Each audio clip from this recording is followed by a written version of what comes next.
I've been catching up on my backlog of YouTube subscription videos, and there have been a number of videos recently about the soul and the body. And when I was watching these, quite a few questions occurred to me. Now I can answer all of these questions quite easily because I don't believe in a soul, and that means that they all just become irrelevant. It would be like me asking what size shoes a daffodil in my garden wears. But for people who do believe in a soul, I don't understand how they can answer these questions.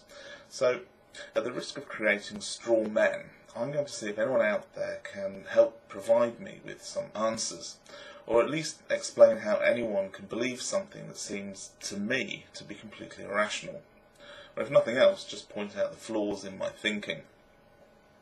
So, these questions have all been touched on to some degree by the videos talking about the relationship between the body and the soul. But what is the soul? That isn't clear to me at all. Is it the thoughts and personality of a person, their mind, or is it some separate spark of the divine, some essence that continues and is somehow apart from our physical existence? If it is part of our bodies and our minds, or even closely bound to them, then having the eternal fate of our soul judged on our behaviour doesn't seem to make any sense. We're not always in control of what we do. If someone is unknowingly slipped a drug, or given a substance that they're allergic to, or they suffer a certain kind of brain damage, and then that causes them to become violent and kill someone, then are they responsible for that?